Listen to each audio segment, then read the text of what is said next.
नमस्कार, आप देख रहे हैं हल्ला बोल। आपके साथ मैं हूं अंजना ओम कश्यप। चुनावी चंदा है या काला धंधा है?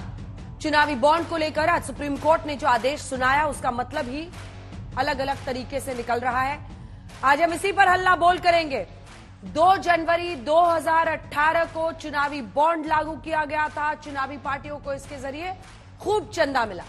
6 साल 1.5 महीने बाद सुप्रीम कोर्ट ने इस बॉन्ड को असंवैधानिक करार दिया है। इसकी शुरुआत करते हुए सरकार ने दावा किया था कि इससे राजनीतिक पार्टियों को मिलने वाली फंडिंग और चुनाव व्यवस्था में पारदर्शिता आएगी।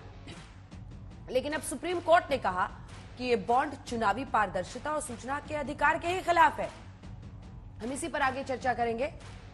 उससे पहले आपको दिखाते हैं कि पिछले 6 सालों में इस बॉन्ड की मदद से किस पार्टी को कितना चंदा मिला है। टॉप पर है बीजेपी, जिसे 6,500 करोड़ का चंदा मिला। दूसरे नंबर पर है कांग्रेस, जिसे 1,123 करोड़ का चंदा मिला।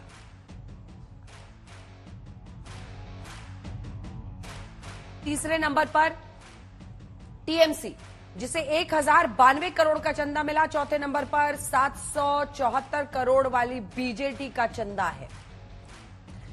अब हम आपको बताते हैं कि आखिर चुनावी बॉन्ड है क्या। दरअसल ये एक प्रॉमिसरी नोट है जो कई मूल्यों में उपलब्ध होता है। कोई भी भारतीय अगर चाहे इसे खरीद सकता है। बैंक को केवाईसी डिटेल्स देकर 1,000 से 1 करोड़ रुपए तक के बॉन्ड्स खरीदे जा सकते हैं और कई बॉन्ड्स वो खरीद सकता है। बॉन्ड खरीदने वाले की पहचान गुप्त रहती है। 2017 से पहले कोई कंपनी औसत मुनाफे के 7.5% से ज्यादा चंदे नहीं दे सकता था और जिस पार्टी को कंपनी चंदा दे रही है उसका नाम बताना जरूरी होता था। यह 2017 के पहले था। 2017 में कंपनियों की ओर से दिए जाने वाले चंदे पर लगी लिमिट को हटा दिया गया। इसके साथ ही पार्टी का नाम बताने की बाध्यता भी खत्म कर दी गई। अब सुप्रीम कोर्ट ने इस बदलाव को भी असंवैधानिक माना है। हम इसी पर चर्चा करेंगे। पहले ये रिपोर्ट देखिए।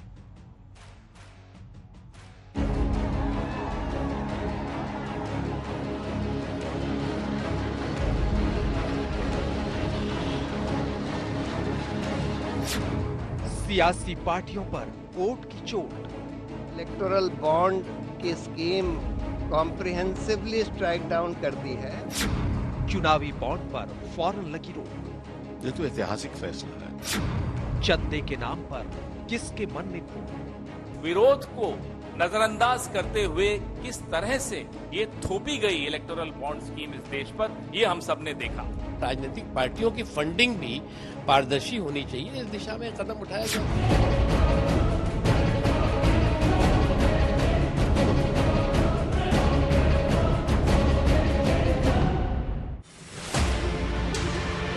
देश की सबसे बड़ी अदालत ने लोकसभा चुनावों से ठीक पहले राजनीतिक पार्टियों को बड़ा झटका दिया। 6 साल पुरानी इलेक्टोरल बॉन्ड स्कीम को असंवैधानिक बता दिया और तत्काल प्रभाव से इस पर रोक लगा दी है। सुप्रीम कोर्ट ने अपने फैसले में कहा है कि इससे लोगों के सूचना के अधिकार का उल्लंघन होता है। इसमें देने के बदले कुछ लेने की गलत प्रक्रिया पनप सकती है। ये राजनीतिक दल को सपोर्ट करने के लिए हो सकता है। कंट्रीब्यूशन के बदले कुछ पाने की चाहत भी हो सकती है। राजनीतिक चंदे की गोपनीयता के पीछे ब्लैक मनी पर नकेल कसने का तर्क सही नहीं है। ये सूचना के अधिकार का उल्लंघन है। आज एक बहुत ही महत्वपूर्ण फैसला सुप्रीम कोर्ट ने दिया, जिसका कि बहुत लंबा असर होगा हमारी पूरी चुनावी लोकतंत्र के ऊपर।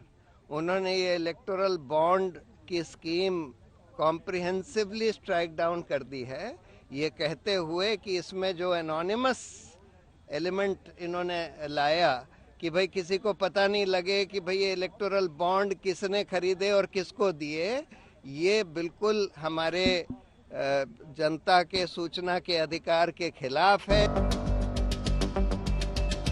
आपको बता दें कि इलेक्टोरल बॉन्ड को स्टेट बैंक ऑफ इंडिया से जारी होता था। लिहाजा सुप्रीम कोर्ट ने एसबीआई को कहा है कि वो एसबीआई 2019 से अब तक इलेक्टोरल बॉन्ड के जरिए चंदा लेने वाले राजनीतिक दलों की जानकारी दे। एसबीआई राजनीतिक दल की ओर से कैश किए गए हर इलेक्टोरल बॉन्ड की डिटेल दे। कैश करने की तारीख का भी ब्यौरा दे। एसबीआई सारी जानकारी 6 मार्च 2024 तक इलेक्शन कमीशन को दे। इसके बाद इलेक्शन कमीशन के लिए सुप्रीम कोर्ट ने कहा कि एसबीआई से मिलने वाली जानकारी को इलेक्शन कमीशन 13 मार्च तक अपनी ऑफिशियल वेबसाइट पर अपलोड करे, पब्लिश करे, ताकि जनता भी इसके बारे में जान सके। बता दें कि इलेक्टोरल बॉन्ड स्कीम 2 जनवरी 2018 को लॉन्च की गई थी। इस स्कीम के विरोध में कोर्ट में 2019 से ही मामला चल रहा था। 2 नवंबर को सुप्रीम कोर्ट ने इस मामले में फैसला रिजर्व कर लिया था और आज जब फैसला सुनाया तो विपक्ष की बाछें खिल गई। ये तो ऐतिहासिक फैसला है। मैं समझता हूं कि पिछले 20-25 साल में ऐसा कोई फैसला सुप्रीम कोर्ट ने नहीं दिया जिसका जो असर है वो लोकतंत्र पे पड़े और अच्छा असर पड़े। राहुल गांधी ने एक्स पर लिखा, नरेंद्र मोदी की भ्रष्ट नीतियों का एक और सबूत आपके सामने है। भाजपा ने इलेक्टोरल बॉन्ड को रिश्वत और कमीशन लेने का माध्यम बना दिया था। आज इस बात पर मुहर लग गई। ये सीधा सीधा भ्रष्टाचार का मामला है और इस भ्रष्टाचार के मामले में सीधे सीधे प्रधानमंत्री खुद शामिल हैं। ऐसे कई खोजी पत्रकारों ने फाइल की नोटिंग्स तक सार्वजनिक की हैं, आप सबके सामने हैं। मैं भी आपसे साझा करूंगा, जिसमें चुनाव आयोग हो, वित्त मंत्रालय हो, लॉ कमीशन हो, लॉ मिनिस्ट्री हो, इन सबने अपने अपने स्तर पे जिनके जमीर जिंदा हैं उन अधिकारियों ने फाइल नोटिस में अपना विरोध दर्ज किया था। उस विरोध को नजरअंदाज करते हुए किस तरह से ये थोपी गई इलेक्टोरल बॉन्ड स्कीम इस देश पर, यह हम सब ने देखा। आज प्रधानमंत्री एक्सपोज हो गए हैं, बेनकाब हो गए हैं, उनका भ्रष्टाचार बेनकाब हो गया।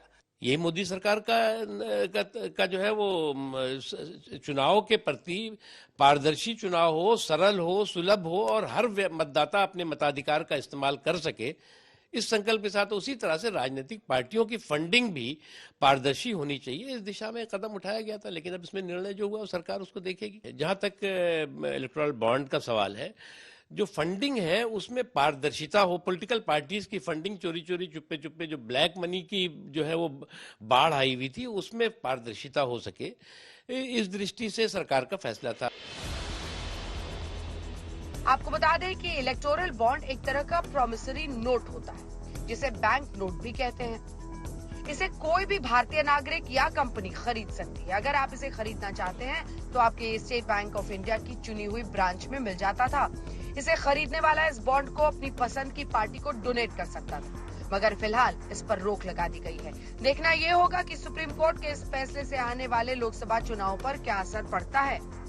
दिल्ली से संजय शर्मा, जितेंद्र बहादुर सिंह और पंकज जैन के साथ आज तक ब्यूरो। तो पूरी कहानी आपको इस रिपोर्ट के जरिए समझ में आ गई होगी। सुप्रीम कोर्ट ने बहुत सख्त रुख अपनाया है, इसे असंवैधानिक तक करार दे दिया है। हमारे साथ संजीव उनियाल साहब पॉलिटिकल एनालिस्ट के तौर पर यहां पर स्टूडियो में आए हैं। सुप्रिया श्रीनेश जी राष्ट्रीय प्रवक्ता कांग्रेस पार्टी के हमारे साथ जुड़ रहे हैं। तौसीफ अहमद खान राजनीतिक विश्लेषक के तौर पर जुड़ रहे हैं। फौद हलीम खान नेता सीपीआई के। आशुतोष श्रीवास्तव वकील सुप्रीम कोर्ट के हमारे साथ इस चर्चा में शामिल हो रहे हैं। अब सवाल यह है कि आखिर इसका डिफेंस क्या हो सकता है सरकार के पक्ष में। लेकिन रविशंकर प्रसाद जो कि पूर्व कानून मंत्री है वो सामने आए, उन्होंने क्या कुछ कहा है अब आपको बताते हैं। क्योंकि आज कुछ ही देर पहले रविशंकर प्रसाद ने कहा सुप्रीम कोर्ट के फैसले पर बीजेपी का इसे आप बयान भी मान सकते हैं, चुनाव में कैश का प्रभाव कम हो इसके लिए इसे लाया गया। सुप्रीम कोर्ट के फैसले पर रविशंकर प्रसाद पूर्व कानून मंत्री ने कहा कि पैसे का प्रभाव कम हो इस नजरिए से लाया गया था, जिसका संस्कार घोटाला उन्हें बोलने की जरूरत नहीं। सुप्रीम कोर्ट के फैसले पर बीजेपी का यह बयान आया है। उनका कहना है कि जो खुद भ्रष्टाचार में डूबे हैं उन्हें इस पर नहीं बोलना चाहिए और चुनाव में कैश का प्रभाव कम हो इसके लिए इसे लाया गया है।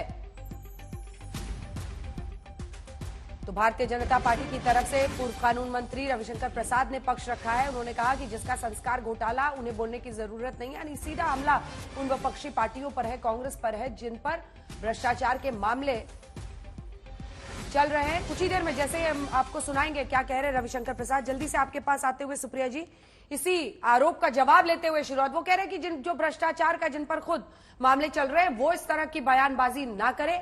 पैसे का प्रभाव कम करने के लिए इलेक्टोरल बॉन्ड्स में ये बदलाव किए गए थे। सुप्रिया जी। मुझे लगता है कि एक परिपक्व वकील होने के नाते आज रविशंकर प्रसाद जी को प्रेस कॉन्फ्रेंस नहीं करनी चाहिए थी। इसलिए नहीं करनी चाहिए थी क्योंकि सुप्रीम कोर्ट के आदेश के बाद और जो तीखी टिप्पणी सुप्रीम कोर्ट के आदेश ने की है, और इसको सिर्फ असंवैधानिक ही नहीं बताया है, ये भी बताया इससे कालाबाजारी भी होती है, इससे काला धन आता है, ये भी बताया इससे क्विड प्रो को हो सकता है पॉलिटिकल पार्टीज में, ये भी बताया है कि कैसे काले धन पर अंकुश नहीं लग सकता इस पर। और फिर जो बातें सामने आ रही हैं कि कैसे 5 कानूनों को बदलकर ये मनी बिल के तौर पर लाया गया था, ये सबको पता है। उस टाइम पर ये कवर खूब हुआ था। आरबीआई एक्ट 1934 की बदली गई, रिप्रेजेंटेशंस ऑफ पीपल एक्ट 1951 की बदली गई, आईटी एक्ट 1961 का बदला गया, कंपनीज एक्ट 1956 का बदला गया, एफसीआरए का कानून 1976 का बदला गया। 5 बड़े कानूनों को बदलकर ये करने का फैसला किया था। असलियत ये है कि बार बार डेटा सामने आता है और वो दिखाता है कि 95% से लेकर 99% पैसा सिर्फ भारतीय जनता पार्टी के पास जाता है। चलिए, इसमें भी कोई बात नहीं, लेकिन क्या इस देश के लोगों को, इस प्रजातंत्र में जो चुनाव से सरकार को चुनते हैं वोट देकर, क्या उनको हक नहीं है ये जानने का कि कौन कितना पैसा किसको दे रहा है और क्या नीति निर्माण उस पैसे के कारण हो रहा है, क्या क्विड प्रो को चल रहा है, क्या ये जानने का हक नहीं है? असलियत यह है कि कानून बदलकर रिप्रेजेंटेशंस ऑफ पीपल एक्ट में यह कर दिया गया कि 2000 ऊपर से रुपए में आपको पैन कार्ड की ये बदला गया, लेकिन यहां पर कौन किसको पैसा दे रहा है वो गोपनीय रखा जाएगा। क्यों गोपनीयता है इसमें? इस देश के लोगों को जो चुनते हैं सरकारों को, उनको क्यों नहीं है हक जानने का? पारदर्शिता क्यों नहीं रखी जा रही है? और मैं स्वागत करती हूं इस बात का कि इतने अपारदर्शी कानून का अंत हुआ। मैं तो उससे एक स्टेप जाके आगे बात कहूंगी, अब पता तो चले, सार्वजनिक तो हो कि किसने कब किसको दिया और उसके एवज में उनको क्या मिला। और अंत में एक ही बात कहना चाहती हूं अंजना जी, और ये बात कहनी जरूरी है आज हिंदुस्तान की राजनीति में या इस देश के लोकतंत्र में एक डिसलेवल प्लेइंग फील्ड नहीं हो सकती है। सिर्फ सरकार के एक बैंक को पता रहे ये नहीं हो सकता है। डिसलेवल प्लेइंग फील्ड को खत्म किया है, लोगों को यह जानने का अधिकार है कौन पैसा दे रहा था, यह बड़ी बात है। और जिस तरह से यह कानून लाया भी गया था, 5 कानूनों को बदल के, हमने हमेशा इसकी खिलाफत करी और अपने 2019 के मैनिफेस्टो तक में कहा था हम सत्ता में आएंगे तो इस कानून को उखाड़ फेंकेंगे। मैं स्वागत करती हूं, ये स्वतः समाप्त हो गया। बस आशंका इस बात की है कि क्या सरकार सुप्रीम कोर्ट के फैसले को मानेगी या उसकी अवमानना करेगी। चलिए, पहले आपको सुना देते रविशंकर प्रसाद, पूर्व कानून मंत्री ने इस पर क्या कहा है, फिर आपसे मैं जवाब लूंगी। चुनाव में सुधार के लिए ये हमारी मोदी जी की सरकार का एक प्रयास नहीं था। आपको याद होगा, वोटर लिस्ट पर आपकी फोटो छपती है, ये भी उस समय हुआ था ना। आज बड़ी संख्या में जो ईवीएम्स लाए गए, उससे बूथ कैप्चरिंग बंद हुई है ना। जिस प्रदेश से मैं आता हूं वहां तो जब तक 10-15 लाख नहीं गिरती थी तो चुनाव होता ही नहीं था। अब वो अतीत की बात है ना। और भी कई तरीके से चुनाव में सुधार के लिए जितना प्रयास करना है वो काफी किया गया है। ये भी उसी प्रामाणिक प्रयास में चुनाव को पारदर्शी बनाने का प्रयास था। अब माननीय सुप्रीम कोर्ट ने एक फैसला किया है तो हम उनका सम्मान करते हैं। इस फैसले पर क्या बोलना है, जैसे मैंने कहा, निर्णय को पढ़ने के बाद हम बताएंगे। सुप्रीम कोर्ट ने चुनावी बॉन्ड्स पर फौरन रोक लगा दी है। संजीव जी, आपसे समझना चाहेंगे क्या है मतलब, इसका डिफेंस क्या हो सकता है? क्योंकि सुप्रीम कोर्ट ने तो बहुत सख्त टिप्पणियों के साथ इस पर रोक लगाई है। वो तो कह रहे हैं इसे असंवैधानिक करार दे रहे हैं। इससे कैसे रुकेगा कालाधन का प्रभाव? अंजना, सुप्रीम कोर्ट है तो हम सबको मानना ही पड़ेगा, पहली बात तो। दूसरी बात यह है कि जब लगातार 70, 72, 75 वर्षों से कुछ पॉलिटिकल पार्टीज अपने इलेक्शन से पहले खूब बड़ा चंदा लिया करती थी और ड्रॉर खोल के पैसे रख लिया करती थी, अपनी अलमीरा में पैसे रखा करती थी, तो उसमें सुधार के लिए मुझे लगता है कि बॉन्ड्स को स्ट्रीमलाइन करके और बैंक के थ्रू उसकी जो है ट्रांजैक्शंस हो। आम व्यक्ति को समझना आना चाहिए क्या एग्जैक्टली कि आज जो व्यक्ति लगातार इलेक्शन हो रहा है, मेरा इलेक्शन है भैया, 5 करोड़ रुपया दे दो, 10 करोड़ रुपया दे दो, अपनी जेब में रख लिया, तो मुझे लगता है कि उसको संवैधानिक रूप से ठीक तरीके से स्ट्रीमलाइन होके बैंक के थ्रू, एसबीआई के थ्रू आ जाए, तो इसमें बुराई क्या है? ऐसा एक निर्णय लिया सरकार ने, ठीक है, सुप्रीम कोर्ट ने जब उसको देखा तो उसके व्यवधानों को पढ़ा, उसमें कुछ त्रुटियां निकाली तो उसको स्क्रैप कर दिया, उसको नए तरीके से अमेंड करके सरकार जब भी चाहे, क्योंकि बोला है जस्टिस चंद्रचूड़ ने पिछली बार भी बोला लास्ट डेट ऑफ हियरिंग पे कि भाई आप कोई ऑल्टरनेटिव तरीका लेकर आए। इसका मतलब क्या है कि वो पर्टिकुलर नीड उस सोर्स के लिए जरूरत है, पर प्लग आपको चेंज करना पड़ेगा अंजना। हो सकता है कि आप उसमें कुछ चेंजेस करें, उस चेंजेस लाने के बाद जो स्क्रिप्ट आपको अनकॉन्स्टिट्यूशनल बताया, कॉन्स्टिट्यूशनल दायरे में लाके उसको दोबारा से पेश कर सकते हैं। परंतु एक बात क्लियर हो जाती है अंजना इससे कि आज ये क्लियर हो चुका है कि जो लोग पर्सनल बेनिफिट के लिए पैसा भरा करते थे, अपने पर्सनल स्विस बैंक में पैसा डाला करते थे, स्विस बैंक से पैसा लाने के लिए कितनी आप तो की जद्दोजहद हो रही थी, कितने सालों से लगातार पैसे वहां पड़े हुए हैं। तो आज अगर किसी का पैसा पड़ा है, किसी भारतवर्ष के लोग का 1,000 रुपए से लेकर 1 लाख रुपए तक का पैसा पड़ा है बॉन्ड्स के रूप में, जिसको अनकॉन्स्टिट्यूशनल बोला सुप्रीम कोर्ट में, तो वो SBI में है, तो स्टेट बैंक ऑफ इंडिया में है, भारतीय बैंक में है, कहीं स्विस बैंक में नहीं है, जिसको कि ओपन करना बहुत मुश्किल हो जाए। तो हमारे जुरिस्डिक्शन से बाहर का मामला नहीं है, बहुत सिंपल सा है। और यही ब्यूटी है हमारी स्ट्रक्चर की, हमारे कॉन्स्टिट्यूशनल बॉडीज की। और उस कॉन्स्टिट्यूशनल बॉडी को कितने अच्छे तरीके से सुप्रीम कोर्ट ने बोला, और मुझे लगता है भारतीय जनता पार्टी बड़े सौहार्द से उसके लोग इसमें जीतने और उल्लास करने की क्या बात है। ये तो ईमानदारी दोबारा से बताती है कि एक पॉलिटिकल पार्टी अपने अकाउंट में पैसा लेती है अंजना, किसी व्यक्ति से ड्रॉर में पैसा नहीं लेती, एलमीरा में पैसा नहीं रखती, अपने अपने बेड के नीचे जो खोलने के बाद करोड़ों रुपए गिनने में आते हैं कांग्रेसियों के पास, वो पैसा नहीं है, ये वास्तव में पैसा। ठीक है सुप्रिया जी, एक छोटा सा जवाब दीजिए, उसके बाद आशुतोष जी आपके पास आ रही हूं मैं, क्योंकि मैं चाहती हूं कि एक लॉयर है आप सुप्रीम कोर्ट के, उससे आप तस्वीर साफ करेंगे। सुप्रिया जी, छोटा सा जवाब। भारतीय बैंक वाला, स्विस बैंक नहीं, काला पैसा नहीं, बीजेपी की बात कर रहे हैं तो मैं सिर्फ 2 ही सवाल पूछ देती हूं। इस तरह के आक्षेप यहां पर आकर लगाना कि कौन बिस्तर के नीचे पैसा रख रहा था, ये सब मूर्खतापूर्ण बातें, ये सब इलेक्शन रैली में बोलनी चाहिए, क्योंकि 10 साल से सत्ता में है, काला धन वापस आना था, वो गारंटी थी, वो तो जुमला निकला, एक नया पैसा वापस नहीं आया, और बड़े बड़े चोर चूना लगाकर ये देश आपकी नाक के नीचे छोड़कर चले गए। एक आदमी को 10 साल में एक्स्ट्राडाइट करके नहीं ला पाए, एक पैसा नया काला धन स्विस बैंक से वापस नहीं आया, नए नए लोगों के नाम और ऐड हो रहे, पेंडोरा पेपर्स पढ़ लीजिए, छोड़िए उन बातों को। मैं तो सिर्फ ये कहना चाहती हूं कि आरबीआई ने क्या आपत्ति जताई थी। आरबीआई ने कहा था इससे मनी लॉन्ड्रिंग हो सकती है, इलेक्शन कमीशन ने इस पे आपत्ति जताई थी, लॉ कमीशन ने इस पे आपत्ति जताई थी, फाइनेंस मिनिस्ट्री ने इस पे आपत्ति जताई थी। और ये सिर्फ बॉन्ड के आने पर ही आपत्ति नहीं थी, आगे सुन लीजिए, और ये 10 सेकंड की बात है, ये सुननी जरूरी है देश की जनता को। जल्दी बॉन्ड शुरू होने थे अप्रैल 2018 में, सरकार ने बोल दिया फाइनेंस मिनिस्ट्री को, नहीं आप एसबीआई को बोला आप नई विंडो खुलवा दीजिए, अभी मार्च में ही पैसा चाहिए। 222 करोड़ आए, 95% भाजपा को गए, फिर मई में एक विंडो खुला दी जबरदस्ती की, इस पर फाइनेंस मिनिस्ट्री ने ऑब्जेक्ट किया और कहा कि ऐसा नहीं हो सकता है, यह गलत तरीका है, उसकी अवमानना की गई। तो आप इसको किसी भी तरह से लीपापोती नहीं कर सकते। ठीक है सुप्रिया जी, ठीक है, छोटा सा जवाब। Every question carries a answer. Supriya ji ने नया बता पैसा दिया नहीं लेकर कि आप दर्द आए। ये है कि 56 से 60% बॉन्ड का रुपया भारतीय जनता पार्टी को आता है, इसलिए हम खुशियां मना रहे हैं। हमारे को 10%, 2-4-10 करोड़ रुपए हमारी पॉलिटिकल पार्टी के प्रति विश्वास ही नहीं लोगों का, इसीलिए लोग हमको बॉन्ड्स के रूप में पैसा नहीं देते हैं, क्योंकि भारतीय जनता पार्टी ने इतना बड़ा एक कैनवास तैयार कर लिया ईमानदारी का कि उसके झंडे के तले लोग पैसा देने को तैयार हैं, उसके साथ खड़े रहने को तैयार हैं। और इसीलिए शायद ये छटपटाहट सुप्रीम कोर्ट में कभी किसी तरह से अंगुली लगाने से, कभी किसी तरह से हाथ खींचने से, कभी टांग खींचने से, इस तरह से लोग बाज नहीं आते। परंतु कोई बात। आशुतोष जी, अब आपके पास आते हुए, आप एक लॉयर है सुप्रीम कोर्ट के, कोर्ट के सामने जो तमाम बातें आई जिसे असंवैधानिक कोर्ट ने कहा, 16,000 करोड़ रुपया राजनीतिक दलों को 2018 से मिला है।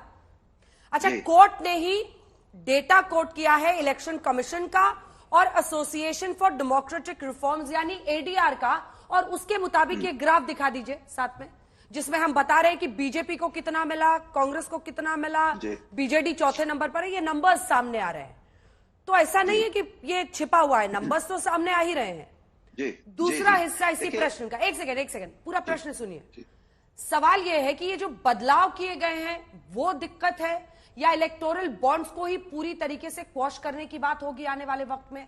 और जो इनका पॉइंट है, कहते हैं बीजेपी सबसे बड़ी पार्टी है, उसी में जीत का लोग चांसेस देखते हैं, उसी में ज्यादा बॉन्ड्स खरीद रहे हैं उसकी पार्टी के नाम के, वो है या हवाला है, काला धन का रास्ता है, क्या है ये, समझाइए।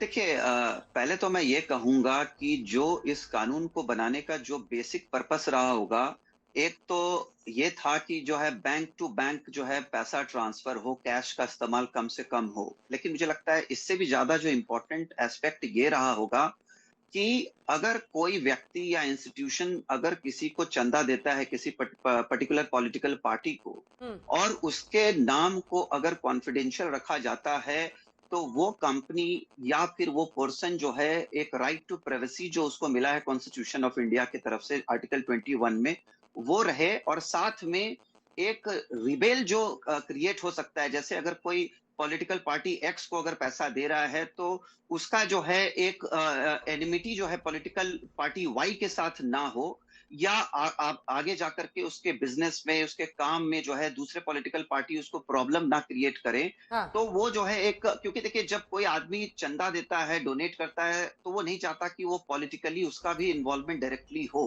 ताकि उसका जो नाम जो है कॉन्फिडेंशियल रहे, ताकि अगर मान लीजिए आज मैं एक पॉलिटिकल पार्टी के साथ खुश हूं, मैं उसको पैसे दे रहा हूं, चंदा दे रहा हूं, लेकिन मुझे कुछ वक्त के बाद लगता है कि ये पॉलिटिकल पार्टी शायद मेरे लिए वो तरीके से काम नहीं कर रही जो मैं एक्सपेक्ट करता हूं, और जो मेरे बिजनेस के लिए, मेरे काम के लिए जो है मेरे हित में वो काम नहीं कर रही है, और मुझे लगता है कि मुझे अब अपना चंदा किसी और को देना चाहिए। तो जब मैं अपना चंदे को जब मैं शिफ्ट करता हूं पॉलिटिकल पार्टी 1 से पॉलिटिकल पार्टी 2 की तरफ, तो उस केस में जो है मुझे पहली वाली जो पॉलिटिकल पार्टी जिसको मैं पैसा दे रहा था, उससे मुझे कोई प्रॉब्लम ना आए। क्योंकि देखिए हमेशा इलेक्शन होगा, पार्टियां बदलेंगी, कभी स्टेट में जो है अलग अलग स्टेट्स हैं, अलग अलग पार्टीज का जो है गवर्नेंस है। अब मैं जिस स्टेट को हूं, जिस स्टेट में मैं चंदा दे रहा हूं, हो सकता है वहां पे कोई गवर्नमेंट हो, सेंट्रल गवर्नमेंट कुछ अलग हो। तो एक आम आदमी जो पैसा देना चाहता है, जो चंदा देना चाहता है, जिससे डेवलपमेंट हो देश का फ्यूचर ब्राइट हो, वो ये बात जरूर सोचेगा कि भाई मुझे इस प्रॉब्लम में नहीं खुद से फंसना है। मैं भले ही किसी भी पार्टी को चंदा दूं, लेकिन मेरा नाम सार्वजनिक ना हो, जिससे जो दूसरे पॉलिटिकल पार्टी हैं वो मुझे प्रॉब्लम ना दे। अच्छा, आप कह रहे हैं कि टारगेट किया जा सकता है, टारगेट किया जा सकता है कि हम अपने इलेक्टोरल बॉन्ड्स के जरिए हम पैसा दे रहे हैं एक पार्टी को, लेकिन जाहिर तौर पर सुप्रीम कोर्ट ने आप जो ये दलील दे रहे हैं इसमें मेरिट नहीं देखा। मैं बता रहा हूं, मैं जल्दी मैं आगे आ रहा हूं। देखिए जब कोई भी कानून बनता है तो उसमें कुछ पॉजिटिविटी होती है, और धीरे धीरे जब वो आगे बढ़ता है तो उसमें कोई ना कोई खामी भी कुछ नजर आती है, और लगता है कि इसमें जो है यहाँ पे कोई गैप है जिसको भरा जा सकता है, जिसको ठीक किया जा सकता है, या कानून का जो है कुछ गलत इस्तेमाल भी हो रहा हो। अब मान लीजिए अगर कुछ पॉलिटिकल पार्टीज इसको गलत तरीके से इस्तेमाल कर रही हो, या कोई शेल कंपनी के थ्रू पैसा जो है इलेक्टोरल बॉन्ड के थ्रू पैसा वो ला रही हो, या बाहर देश से पैसा ला रही हो, तो ऐसे केस को जो है सुप्रीम कोर्ट ने उसको भी कंसिडर किया है कि यहाँ पे जो है इस कानून का गैर इस्तेमाल भी हो सकता है, इसका मिसयूज भी किया जा सकता है।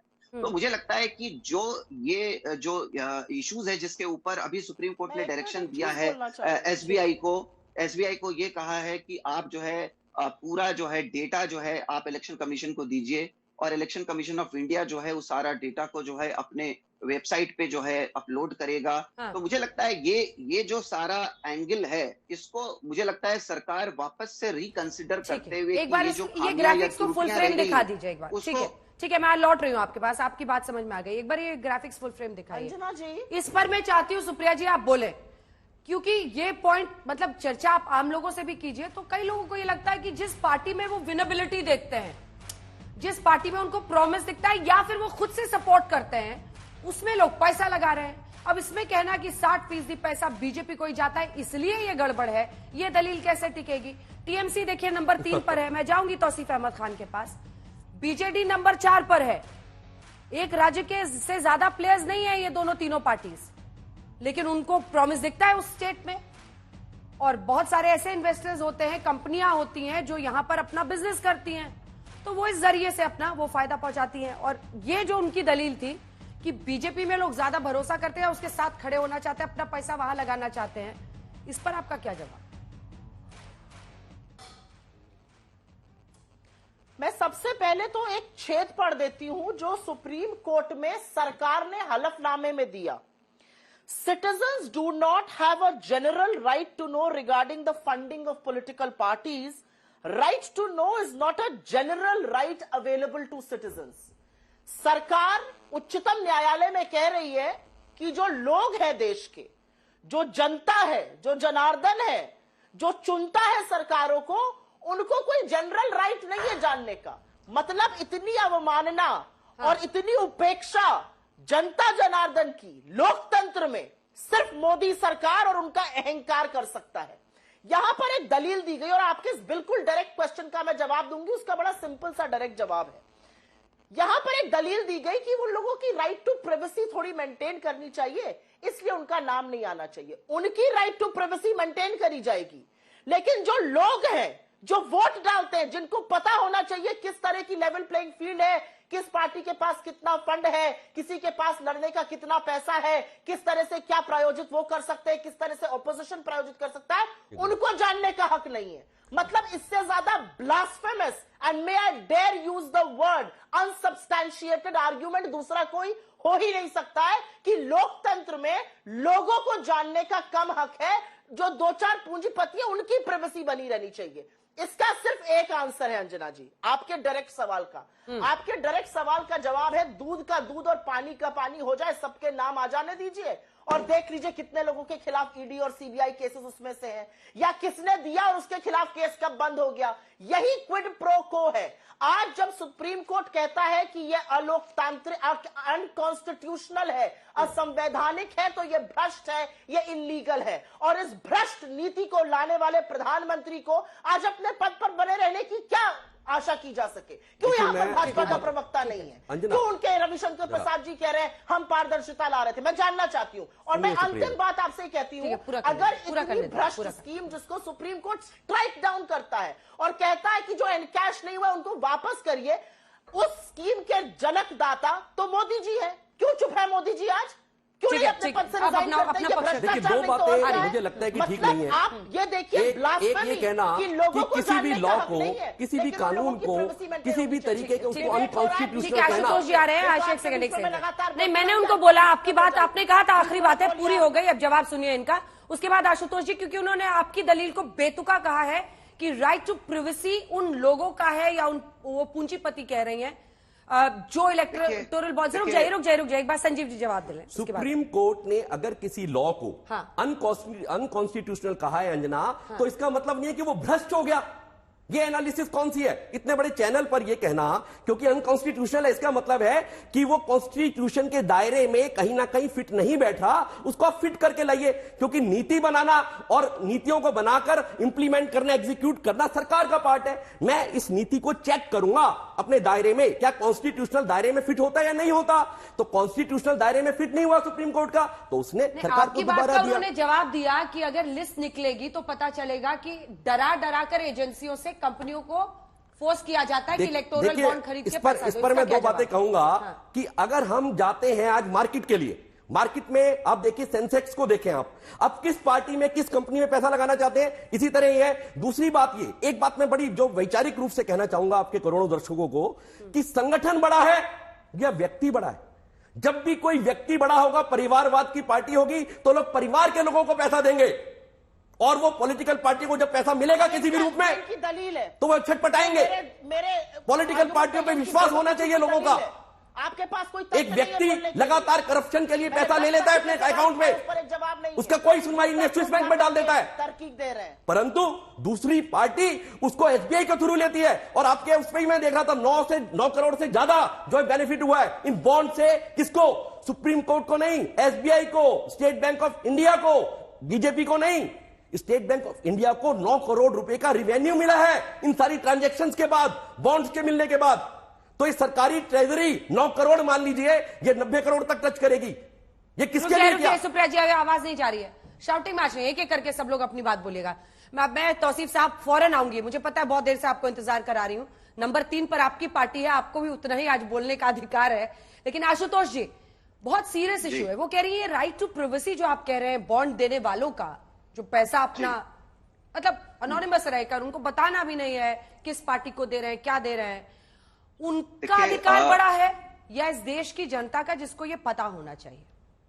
देखिए, पहली बात तो ये है कि मैंने जो बोला मैंने जनता के लिए ही बोला। ये जो वोटर जो हैं वही उसमें पे कर रहे हैं, वही डोनेशन दे रहे हैं। तो मुझे ये नहीं समझ में आ रहा कि मैं वोटर के पॉइंट ऑफ व्यू से, अगर कोई भी वोटर चाहे वो कंपनी के फॉर्म में हो या इंडिविजुअल हो, जो पैसा डोनेट करना चाहता है वो ये नहीं चाहता कि वो अननेसेसरली पॉलिटिकल राइवलरी के अंदर वो फंसे 2 पार्टीज या 3 पार्टीज के बीच में। वो अपना प्राइवेसी अगर मेंटेन करना चाहता है तो ये उसका बेसिक पर्पस रहा होगा या था, ताकि जो है दोनों में जो है एनिमिटी क्रिएट ना हो, पॉलिटिकल पार्टीज में लड़ाई झगड़ा कि नहीं तुम्हें हमें पैसा देना होगा, तुमने उस पॉलिटिकल पार्टी को कैसे पैसा दिया। तो देखिए, ये एक इंडिविजुअल आम जनता जिसको चाहे उसको वो डोनेशन दे और जिस क्वांटम में चाहे उस क्वांटम में, उस पर तो कोई जबरदस्ती तो है नहीं कि आपको इसी पार्टी को देना होगा या उस पार्टी को देना होगा या आपको इतना पैसा देना होगा या उतना पैसा देना होगा। वो उसकी इच्छा है, उसकी मर्जी है, वो जिसको देना चाहे वो बिल्कुल सेफली दे और सिक्योर्ड वे में दे। ये उसका बेसिक पर्पस था। दूसरी बात कि आज जो ये मुद्दा उठाया जा रहा है, बहुत सारी पॉलिटिकल पार्टी जो बोल रही हैं, उन्होंने तो इसी सिस्टम से तो पैसा लिया। अभी सुप्रिया जी ने जो बोला उसमें भी आप देखिए, आप ही ने बताया कि कुछ लगभग 1100 करोड़ जो है उनको भी जो है पैसे आए हैं इसी सिस्टम से। तो उस समय क्यों नहीं मना कर दिया गया कि हम इस सिस्टम से पैसा नहीं लेंगे, हमें पैसा नहीं चाहिए? उस समय तो लिया जा रहा था। आज जब ये ऑर्डर आया है तो उस ऑर्डर, देखिए ऑब्वियसली सुप्रीम कोर्ट ने सर्टेन फाइंडिंग्स किया है जिसको डिनाई नहीं किया जा सकता। एट द सेम टाइम मैं ये नहीं कह रहा कि कोई भी इसका पर क्या ऐसा करना पॉलिटिकल पार्टी या नहीं, कोई नहीं, इंडिविजुअल। एक सेकंड वकील साहब, क्या ऐसा कहना सही है? क्या सारा नैतिकता का ओनस अन्य पार्टियों पर डल जाएगा, पार्टियों पर डल जाएगा कि हम नहीं लेंगे ये बॉन्ड्स? देखिए, पहले तो सुप्रीम कोर्ट ने ये नहीं कहा कि इसमें पूरी तरह से कोई करप्ट एक्टिविटी हो रहा है। सुप्रीम कोर्ट ने ये कहा कि ये अनकॉन्स्टिट्यूशनल है और इसका जो है मिसयूज भी हो सकता है। ठीक है। मिसयूज करने का मतलब ये नहीं है कि किसी पर्टिकुलर पार्टी या गवर्नमेंट की बात हो रही है, ये किसी के लिए भी लागू हो सकता है। ठीक है, इसके अंदर वैलिड पॉइंट है। मैं लौट रही तौसीफ अहमद खान साहब, एक बार फिर से डेटा दिखाइए भाई। तौसीफ साहब, आप लोग बताइए, दूध का दूध पानी का पानी होगा तो फिर कैसे समझाइएगा सबको? एक बार डेटा दिखा दीजिए। नंबर 3 पर है, थोड़ा फासला देख लिया जाए। मतलब कांग्रेस पार्टी एक राष्ट्रीय इतनी बड़ी पार्टी है, आप लोगों का वर्चस्व पश्चिम बंगाल में है, बावजूद इसके आपको जो मिला है पैसा वो बहुत करीब है।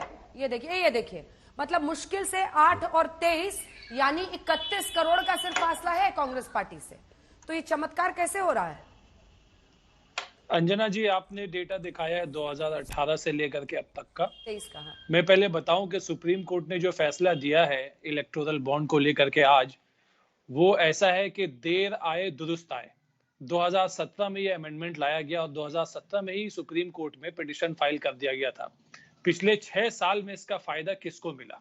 इसका फायदा केवल और केवल उन्हीं को मिला जिन्होंने ये अमेंडमेंट ले करके आए थे, यानी कि बीजेपी। और आपको आप देखिए कि देश में हमारे भाग्य मत। देखिए आप कांग्रेस पार्टी से सिर्फ 31 करोड़ दूर हैं। और एक स्टेट नहीं, सही है। आपने मैं आंकड़े की बात करता हूँ। देखिए, हमारे देश में फायदा हुआ, हमारे ये जो हमारे देश में लगभग 1092 करोड़ है, ये आप ही को तो जा रहा है, टीएमसी को जा रहा है। तो फिर कैसे हाई मॉरल ग्राउंड की खाली इनको फायदा हुआ? ये कहिए उनको ज्यादा हो गया, आपको थोड़ा कम हुआ। किसी की शर्ट ज्यादा काली है, आपकी थोड़ी कम काली। देखिए, हमारे देश में लगभग 61 पॉलिटिकल पार्टीज हैं, 60 और 61, जिसमें लगभग 6 आज के डेट में नेशनल पार्टी है और 55 स्टेट पार्टी है। 61 पार्टी की इस देश में जहां 61 पॉलिटिकल पार्टी है, उसमें केवल बीजेपी को 2022 और 23 फाइनेंशियल ईयर में 90% कॉर्पोरेट फंडिंग मिला है, जो कि लगभग 719 करोड़ आता है जो बीजेपी को मिला है 22-23 फाइनेंशियल ईयर में। कॉर्पोरेट फंडिंग का 90% जाता है बीजेपी को। पूरा एक अकेला पार्टी जहां पे 61 पार्टीज है। और ये पर ये वही पार्टी है ना जो अपने दम पे बहुमत ला रही है, जनता का भी समर्थन मिल रहा है, उसको आप अलग कीजिए ना। आप ये चमत्कार समझाइए ना कि आप लोग कांग्रेस पार्टी से सुप्रीम कोर्ट ने क्या बोला? आवाज नीचे कीजिए प्लीज सर, चीखिए मत। 31 करोड़ ही पीछे कैसे हैं? ये चमत्कार कैसे हुआ, ये समझाइए। सुप्रीम कोर्ट ने, यह आज के जजमेंट में है, मैं उसमें जजमेंट से ही बोल रहा हूं कि political contribution enhances contributors access to legislator. And this access translates into influence over policy making. यानी जो गुप्त तरीके से जो लोग पॉलिटिकल डोनेशन दे रहे हैं वो तो हमारे देश के जो कानून बनाने वाले हैं उनसे वो करीब आ जा रहे हैं। तो ये मिस्टर तौसीफ अहमद खान पश्चिम बंगाल के लिए भी लागू होता है क्या? यही क्विड प्रो को वहां पर नहीं हो सकता है, जिसकी वजह से फिर अगर आप इस तरह का एक्स्ट्रापोलेशन बीजेपी के लिए कर रहे हैं तो पश्चिम बंगाल सरकार में यही एक्स्ट्रापोलेशन आपकी सरकार के लिए किया जाएगा टीएमसी की, कि क्या क्विड प्रो को की वजह से यहां पर इतना ज्यादा डोनेशन और इन तमाम राष्ट्रीय पार्टियों में 1092 टीएमसी को मिला? सरकारें तो इन पार्टियों की भी चल रही है अलग अलग राज्यों में, उस पर जवाब दीजिए। देखिए अंजना जी, हाँ। ईडी, सीबीआई, इलेक्शन कमीशन, सारे जगहों पे डोमिनेट कौन करता है? बीजेपी करता है। स्टेट गवर्नमेंट के पास में रहता क्या है? लॉ एंड ऑर्डर के अलावा स्टेट गवर्नमेंट के पास में रहता क्या है? पुलिस है गवर्नमेंट के पास में। आज देख रही है आपके स्टेट ममता बनर्जी कितना धरना पे बैठी हैं, कितने मीटिंग्स कर चुकी है। स्टेट गवर्नमेंट का पैसा तक नहीं देते टेंडर्स तो स्टेट की सरकार देती है ना। यहाँ पे सवाल है कि वोटर्स की थोड़ा तो अंडरस्टैंडिंग के साथ बात कीजिए। मालूम होना चाहिए कि कौन सी कंपनी कितना रुपए बीजेपी को दे रही। आज आपने देखा अपोजिशन पार्टीज पिछले इतने सालों से बोलते आ रही है कि अदानी जो है वो मोदी जी के दोस्त है, मोदी जी जो है वो सूट एंड बूट की सरकार है। तो ये जो आंकड़े को छुपाया जा रहा था, आज तो सुप्रीम कोर्ट ने उसी बात को बोल दिया ना। आज तो ये देश की जनता की जीत है, आज अपोजिशन पार्टीज की जीत है कि आज वो आंकड़ा खुल करके आ जाएगा। 3 हफ्ते का वक्त दिया है कि स्टेट बैंक ऑफ इंडिया को कि वो अपना डिटेल सब दे दे इलेक्शन कमीशन को, और फिर इलेक्शन कमीशन को समय दिया है कि वो जो है सारी आंकड़े जो है सारे कंपनीज के नाम, कितने रुपए किसने दिया, वो पब्लिक के सामने वेबसाइट में डाल दे। और इसी मुद्दे पे तो चुनाव होता है। तौसीफ खान, चुनाव इसी मुद्दे पे होता है। एक सेकंड थोड़ा सवाल सुनिए।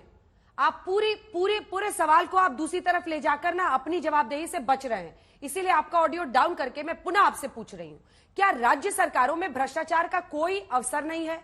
क्या वहां पर राज्य सरकारें टेंडर्स नहीं देती हैं? क्या वो क्विड प्रो को नहीं कर सकती हैं किसी कंपनी के साथ? कैसी बात कर रहे हैं? थोड़ा तो सवाल के भाव को समझकर भी उसका जवाब दीजिएगा ना। बीजेपी पर आप 100 आरोप लगाइए और वो सामने है, कोर्ट ने भी जिस तरह की टिप्पणियां की है वो साफ है, लेकिन आप तीसरे नंबर पर हैं साहब। 1092 करोड़ वही क्विड प्रो को वाला एक्स्ट्रापोलेशन आपकी सरकार, पश्चिम बंगाल सरकार के लिए भी तो लग सकता है। तो क्या ये टिप्पणियां सभी के लिए नहीं है? और ओनस है केंद्र सरकार पर, क्योंकि इन्हीं को बदलना पड़ेगा, इन्हीं का लाया हुआ ये बदलाव है इलेक्टोरल बॉन्ड्स में। लेकिन बतौर पश्चिम बंगाल सरकार टीएमसी के लिए भी तो वही लागू होगा। थर्ड अटेम्प्ट है, प्लीज जवाब दीजिएगा। आपने सही कहा कि राज्य सरकार में भी, हर देश के बहुत सारे राज्य सरकार में भी करप्शन होता है। बीजेपी के सरकार में भी करप्शन होता है जहां पे बीजेपी की सरकार है, लेकिन वहां तो कोई जांच ही नहीं होता। जांच केवल उधर ही होती है जहां पे स्टेट गवर्नमेंट जो नॉन अपोजिशन की है। क्या असम के जो चीफ मिनिस्टर है, क्या वो भ्रष्टाचार में जुड़े हुए नहीं है? हिमंत बिस्वा शर्मा के खिलाफ बीजेपी ने खुद एक बुक लिखा है कि कितने बड़े करप्ट है वो। क्या मोदी जी ने ये नहीं कहा था कि अजीत पवार जो है वो बहुत बड़े करप्ट है, उसके बाद उनको जो है अपने सरकार में शामिल कर लिया महाराष्ट्र में? क्या येदियुरप्पा वो करप्शन मुलविस नहीं है? उनके खिलाफ क्यों नहीं कार्रवाई होती? तो मामला तो वही है कि माइट इज राइट। दो बातें दर्शकों को पता होनी चाहिए। अभी इन्हीं की बात पकड़ रहा हूं कि एक ऐसी लिस्ट अभी आ जाएगी 7 डेज में, अभी आ जाएगा, हुजूर वाला भी कट के सामने आ जाएंगे। परंतु क्या करोड़ों लोग ये नहीं देख रहे कि जिस व्यक्ति ने काम किया उसका तो पैसा स्विस बैंक में चला गया, जिसकी लिस्ट 15, 20, 25 सालों में नहीं आने वाली। परंतु अगर इस अनकॉन्स्टिट्यूशनल लॉ के थ्रू अगर किसी व्यक्ति ने वो काम किया तो एसबीआई के थ्रू किया, जिसके कि सुप्रीम कोर्ट के ऑर्डर को आप कंप्लाई कर सकते हैं, 7 डेज के अंदर वो लिस्ट आ सकती है। तो मुझे लगता है करप्शन कहां हुआ? ये तो दूध का दूध पानी का पानी हो गया। जहां से मोहतरमा ने शुरू किया था, दूध का दूध और पानी का पानी, दूध का दूध और पानी का पानी सामने आ जाएगा 7 दिन में। किसने कितने पैसे दिए सामने आ जाएगा। तो इसमें गलत क्या है भाई? स्विस बैंक में तो नहीं ले गए, अपने जेब तो नहीं भरी, अपने घरों में तो नहीं भरा, अपनी अलमारी में तो नहीं भरा, अपने बेड में तो नहीं छुपाया, संगठन के लिए लिया, संगठन के काम के लिए लिया। सुप्रिया जी, एसबीआई के थ्रू हुआ ये इनका बड़ा चुनावी रैली के जुमले आज तक जैसे चैनल बोल लीजिए, आप सवाल पूछ लीजिए फिर मैं बोलती हूँ। यही सवाल था, एसबीआई के थ्रू हो रहा है, ये इनका आर्ग्यूमेंट है, इस पर भी जवाब दीजिएगा। हाँ बोलिए। जी हाँ, चुनावी रैली जैसे सस्ते जुमले आकर आज तक जैसे बड़े प्रतिष्ठित चैनल पर नहीं फेंकने चाहिए। मुझे लगता है कि अगर तार्किक कुछ चीजें हो तो उस पर चर्चा होनी चाहिए। मैं तो फिर से पूछूंगी, जो आपने अभी आर्ग्यूमेंट दिया एंड वो वैलिड आर्ग्यूमेंट है, आपने बोला कि भाई अगर ये आरोप बीजेपी पर लग रहा है तो वो राज्य सरकारों पर भी लग सकता है, तो इसका मतलब कहीं आशंका है कि क्विड प्रो को हो सकता है इलेक्टोरल बॉन्ड से। आप ही की दलील को मैं पूछ रही हूं। तो अगर ये आशंका क्विड प्रो की है और ये आशंका जताई जा रही है by RBI, by election commission, by law commission, by finance ministry, और आज सुप्रीम कोर्ट ने आईना दिखाया है, तो इसमें भाजपा क्यों भाग रही है इस बात से? मैं एक छोटी सी चीज पढ़ देती हूं। इलेक्टोरल बॉन्ड सूचना के अधिकार का उल्लंघन है। वोटर को पार्टियों की फंडिंग के बारे में जानने का हक है। As simple as that. Supreme court ने आज ये कहा है। सूचना के अधिकार को शनै शनै क्यों समाप्त किया जा रहा है, क्यों कमजोर किया जा रहा है, क्यों बड़ी बड़ी चीजें सूचना के अधिकार से जैसे पीएम केयर्स फंड बाहर क्यों रखी जाती है? इस देश की जनता को सर्वप्रथम हक है ये जानने का कि कौन कितना पैसा दे रहा है। यहां एक दलील दी गई कि लोग जितना पैसा दे, ये जो करोड़ों हजारों करोड़ों रुपए आ रहे हैं इलेक्टोरल बॉन्ड्स में, ये देश की जनता, छोटे छोटे लोग दे रहे हैं या बड़े बड़े उद्योगपति दे रहे हैं? और मैं पुनः उस बात पर जाऊंगी, बीच में मत बोलिए, जो आपने शुरू किया, और बिल्कुल आपने सही कहा, अगर क्विड प्रो की, इसका मतलब कहीं सबके मन में आशंका है, और यह आशंका आरबीआई ने भी जताई मनी लॉन्ड्रिंग के तहत, यह आशंका सुप्रीम कोर्ट ने भी जताई। एक बात कह के अपनी बात समाप्त कर देती हूं। इतनी स्विस बैंक का 10 बार नाम लिया गया, 10 साल से स्विस बैंक का नाम लेके कौन सी कुंभकर्ण की नींद सो गए थे? कहां है विजय माल्या, कहां है नीरव मोदी, कहां है ललित मोदी, कहां है संजय सारा, कहां है राजन जैन, कहां है ये सब लोग? क्यों नहीं वापस देश आ रहे? ये झुंझुना कब तक बजाते रहिएगा? ऐसा करारा तमाचा आज सुप्रीम कोर्ट ने मारा है सरकार को। ये भ्रष्टाचार है और ऑर्गेनाइज क्राइम था। अगर भ्रष्टाचार ना होता तो मनी बिल की तरह ये न लाया जाता, मनी बिल की तरह लाया गया। कांग्रेस पार्टी को भी नहीं लेना चाहिए था फिर इलेक्टोरल बॉन्ड का पैसा। लो आपने बदले, रिप्रेजेंटेशन ऑफ पीपल एक्ट से लेकर तमाचा तो थोड़ा सा तमाचा आपके भी है। अगर तमाचा है तो हल्का सा तमाचा हमारे भी है, हमारे प्रोपोर्शन से, हमारे कद के हिसाब से, हमारी इमेज के हिसाब से, हमारी मार्केट वैल्यू के हिसाब से तो तमाचा कांग्रेस पे भी है। दूसरी बात, भारतीय जनता पार्टी मुझे लगता है 35 या 30-32 करोड़ की पॉलिटिकल पार्टी है, मेंबरशिप की इतनी बड़ी पॉलिटिकल पार्टी है। तो अगर सब लोग भी मिलकर हजार रुपए के बॉन्ड लेते हैं तो 350 करोड़ 335 करोड़ तो वैसे आ जाते हैं, कैलकुलेट कर लीजिएगा। कोई हल्की बात नहीं करनी चाहिए इतनी बड़े चैनल पर, बेकार की बातें मत करिए, बेकार की बात नहीं करनी चाहिए। और यस्ते नास्ति संप्रज्ञा शास्त्रम तस्य करोति किम लोचनाभ्याम विहीनस्य दर्पणातिं करिष्यति। इतनी बड़ी पॉलिटिकल पार्टी 2 स्टेट्स में रह जाती है और सुप्रीम कोर्ट पर और कभी किसी बहाने से दूसरी पार्टियों पर अटैक करती है, काम रोकती है, काम में बंधन डालती है, तो उसे अपने बारे में सोचना चाहिए। उसके लिए कहा गया ये श्लोक चाणक्य ने बोला है, जिसकी अपनी बुद्धि नहीं होती उसको किताब पढ़ने का कोई लाभ नहीं होता। अरे सुप्रिया जी बीच में मत बोलिए, गलत तरीका है। प्लीज उनको पूरा करने दीजिए। नहीं यू कांट गो ऑन ना, ऐसे नहीं, ठीक है। नहीं आप अपना जवाब दीजिएगा, मैं आपको मौका दूंगी। शाउटिंग मत कीजिए। अरे जो अपनी विवेक से बोल रहा है उसको बोलने दीजिए ना, ऐसे क्यों नहीं सुनना पड़ेगा ना। जब आप डिबेट के लिए आई हैं तो सुप्रिया जी सुनना होगा। आपको मैं मौका दूंगी, अगर आपको गलत है आप बोल दीजिएगा, पर लगातार मत बोलिए। अच्छा एक बात और पता लगती है इससे, अंजना जी मैं विषु पर रहूंगा, कि क्यों 56% बॉन्ड्स एक ही पॉलिटिकल पार्टी को मिलते? क्या जिस कद की बात, जिस मेंबरशिप की बात, जिस विकास की बात, जिस जगह चारों तरफ स्टेट्स में भारतीय जनता पार्टी लहरा रही है, क्या ये अपने आप में कद नहीं बताता कि उतने बॉन्ड्स मिलने ही चाहिए? और बाकी लोगों का टोटल देखिए, वो बाकी लोगों का टोटल, बाकी लोगों का टोटल लगभग इंडिया अलायंस का आप देखिए सारी घमंडिया वाला जो ग्रुप है जो मोदी जी कहते हैं उसका टोटल, और भारतीय जनता पार्टी के अपने बॉन्ड, ऐसी पॉलिटिकल कद भी है इन सबका। इतना ही बड़ा पॉलिटिकल कद, इतनी बड़ी मेंबरशिप भारतीय जनता पार्टी के। एक डेटा है 2004 से लेके 2004-5 से 14-15 तक का, जब आप लोगों की सरकार थी। ये भी एडीआर का ही डेटा है। उस वक्त सबसे ज्यादा इनकम इन्हीं इलेक्टोरल बॉन्ड से, जो 6 बड़ी राष्ट्रीय पार्टियां हैं उनमें सबसे ऊपर कांग्रेस पार्टी थी, बताइए 3,982 करोड़। उसके बाद से बीजेपी थी 3,272 पर, फिर सीपीएम 892 पर। तो कौन सी पार्टी किस वक्त कैसा परफॉर्म कर रही है, उस नजरिए से भी इलेक्टोरल बॉन्ड्स उस पार्टी को लोग देते हैं।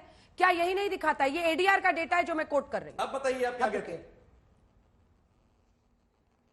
अंजना जी, असलियत तो, अब बीच में मत बोलिएगा, असलियत तो यह है अंजना जी कि अगर यह ऑर्डर किसी और सरकार के खिलाफ आया होता और कोई और अगर आज देश का प्रधानमंत्री होता तो उनका चेहरा लगाकर उनका इस्तीफा मांगता देश का मीडिया और देश का प्रबुद्ध जीवी। आज सब लोग चुप बैठकर यह दिखा रहे हैं कि किसको कब क्या मिला। आप ही का जो आपने बताया एडीआर का, उसको कोट कर देती हूं, 3,982 करोड़ फॉर द कांग्रेस और 3,272 crore for the BJP, almost 50-50। यहां पर 6500 करोड़ और 1100 करोड़ की बात हो रही है। मैं फिगर में नहीं जा रही हूं, मैं इस पे जा रही हूं कि सुप्रीम कोर्ट ने इसको अनकॉन्स्टिट्यूशनल क्यों कहा है, क्योंकि सुप्रीम कोर्ट ने कहा है ये पारदर्शी नहीं है। आपको नहीं लगता कि लोकतंत्र की पहली शर्त पारदर्शिता है? उस पारदर्शिता को ताक पे रखकर हम ये डिस्कशन करेंगे। ठीक है, क्या आज सुप्रीम कोर्ट के ही इस फैसले के बाद 1 घंटे की बहस के बाद भी अगर आप प्रश्न हम पर पूछ रही हैं तो आपको भी जरा आईना सामने रखना चाहिए। सवाल यह है कि तमाम मुद्दों को उठाया जाएगा, ना आपकी पार्टी का झंडा लेकर यहां पर कोई लहराने के लिए बैठ जाएगा। एक ब्रेक के लिए हम रुक रहे हैं। आप सभी का बहुत धन्यवाद हमारे साथ जुड़ने के लिए, लेकिन दोनों पक्षों की दलील आपने सुन ली है।